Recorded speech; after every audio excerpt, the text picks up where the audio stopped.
Miltä näyttäisi maailma ilman tarinoita? Entä millainen olisi luonto, jos ihminen ei olisi koskaan jättänyt siihen jälkeäkään? Mitä voimme oppia menneestä ja miten voimme vaalia sitä, mitä meillä vielä on? Tarinat, maisemat ja rakenteet. Jokainen niistä kantaa menneisyyttä. Luonnon kulttuuriperintö ei ole vain näkyvää, se on koettavaa. Se on ihmisen ja luonnon yhteinen historia. Jälkiä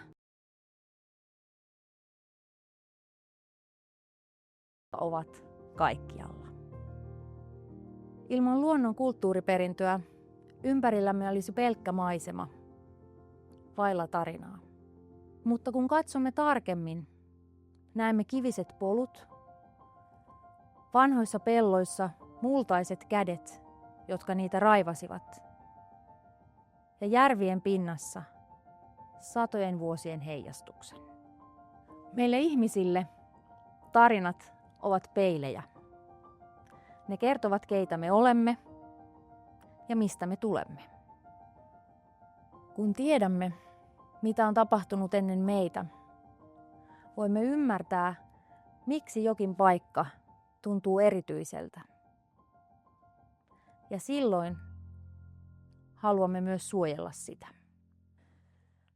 Lähdemme matkalle Etelä-Karjalaan. Kuljemme läpi metsien, rantojen ja rakennettujen maisemien.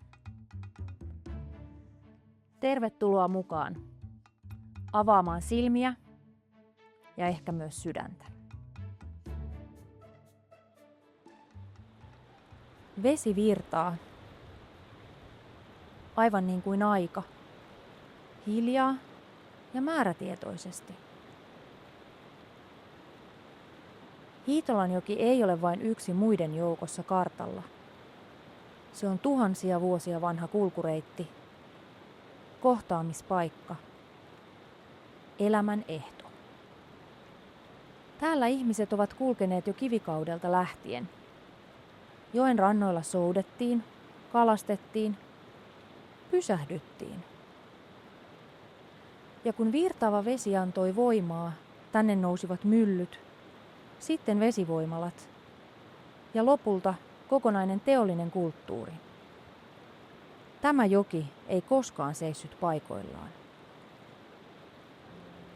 Voisi melkein nähdä sen kalastajan varhain aamulla, summun vielä leijuessa veden yllä, tai lohen, joka nousee jokea vastavirtaan, sukupolvien vaistolla, takaisin kotiin. Tai ehkä kuulet vesivoiman huminan, menneen maailman koneiden laulun, joka antoi elannon kokonaisille kylille. Nykyään Hiitolanjoki on avoin, vapaa. Joki virtaa jälleen esteettä ja kutsuu meitä sen äärelle. Kuvittele kesäpäivä täällä. Aurinko välkehtii veden pinnalla. Linnut laulavat. Ja edessä on päivän paras hetki. Ikiaikainen kokemus. Retkieväiden syönti avotulen äärellä.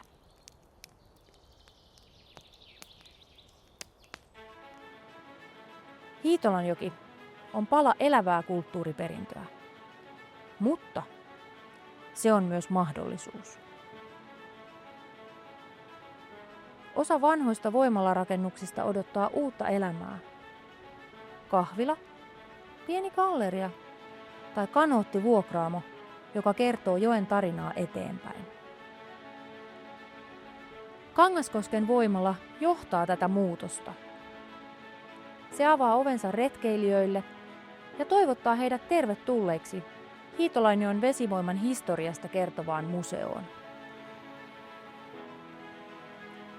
Tämä paikka voi olla enemmän kuin maisema.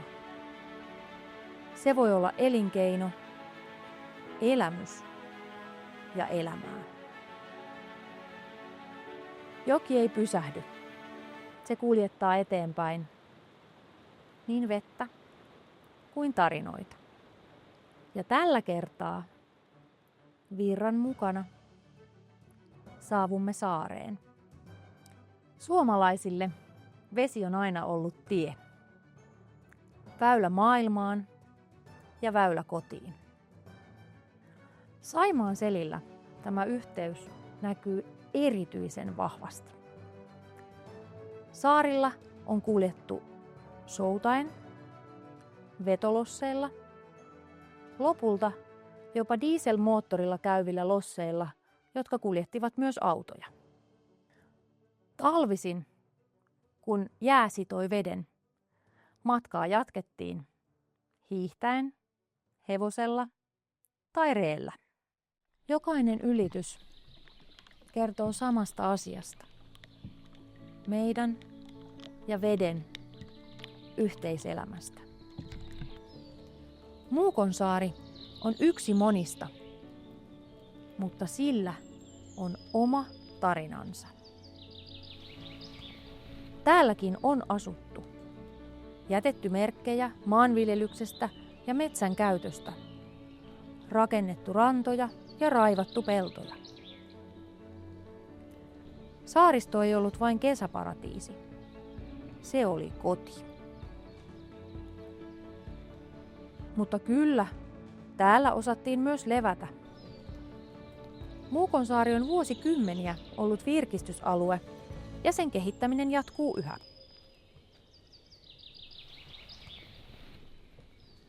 Luonnon hiljaisuus, veden läsnäolo.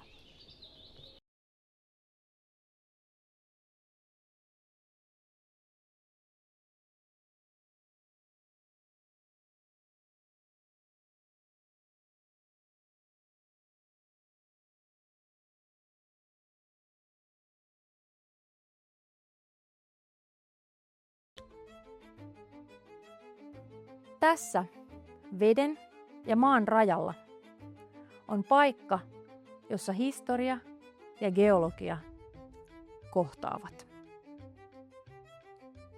Sarviniemi lepää toisella salpausselällä, jääkauden muodostamalla harjulla, jonka synty ulottuu tuhansien vuosien taakse. Maailma muuttui, mutta tämä niemi jäi, kun veden virtaussuunta kääntyi kaakkoon ja puhkaisi väylän toisen salpausselän läpi.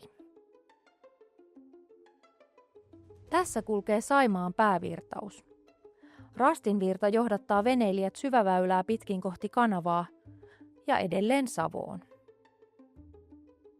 Sarviniemi ei ole sivussa, vaan keskellä virtaa. Kulkemisen reitit sekä vedessä että maalla kohtaavat täällä. Täällä sijaitsi aikanaan Suur-Saimaan lomakeskus, monelle suomalaiselle tuttu kesänviettopaikka, jossa arki jäi taakse ja luonto tuli lähelle. Nykyään Sarviniemi on yhä kohtaamisten paikka. Veneväylät risteävät, pyöräilijät pysähtyvät ja rastilautta palaa kotisatamaansa. Se on solmukohta. Ei vain reiteille, vaan myös kokemuksille.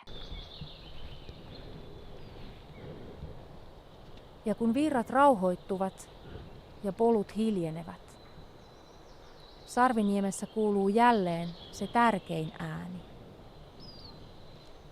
Luonnon hiljaisuus.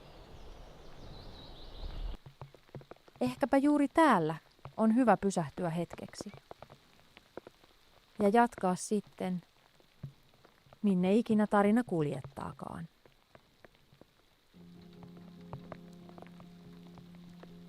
Luonnon kulttuuriperintö rikastuttaa elämäämme tarinoiden, maisemien ja muistojen kautta.